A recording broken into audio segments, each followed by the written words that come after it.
The joke about economists is that some find it hard to forecast past events. Well, WSJ did some digging and found out that not all are created equal.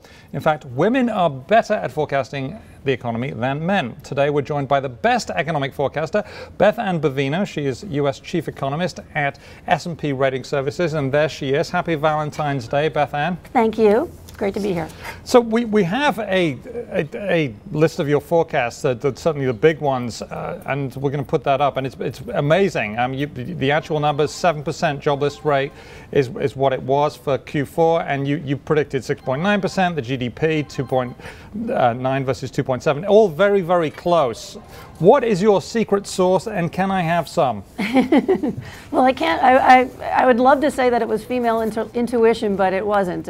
You just looked at, I was looking at 2012, what we went through, and what we saw was people, it was after 4 years of basically cleaning up their balance sheets, we saw people, households and businesses, ready to spend. Household net worth hit a record high, or started to reach that record high of 2007. We saw, and that meant that stock prices were higher and home prices started to climb higher, making people who are holding their home feel a little bit richer.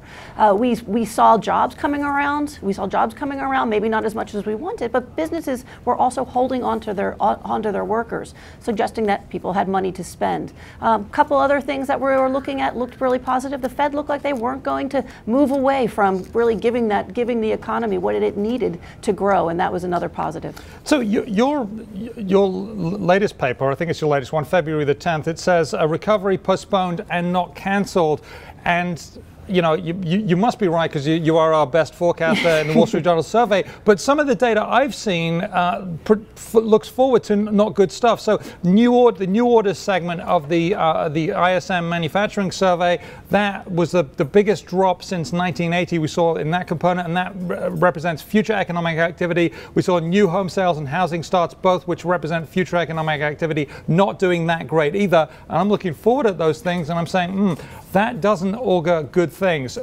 How do you square that with it's postponed, not cancelled?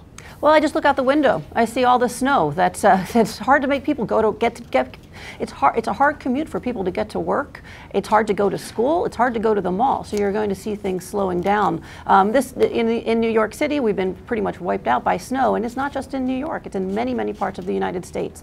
We have seen for December and January combined, it's the coldest weather the third coldest weather in 30 years. January is no different.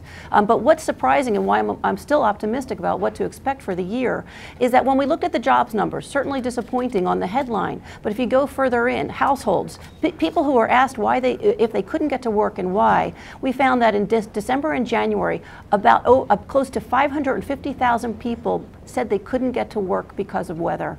And this, of course, means that, well, they couldn't make those orders, and they couldn't certainly get those shipments out. It slows down the economy, but I expect once winter passes, we expect to see some uptrend. Well, we all hope you're right, because we'd love to see the economy warming up a bit more than it is. Thank you very much, Beth Ann Bovino. We appreciate your time.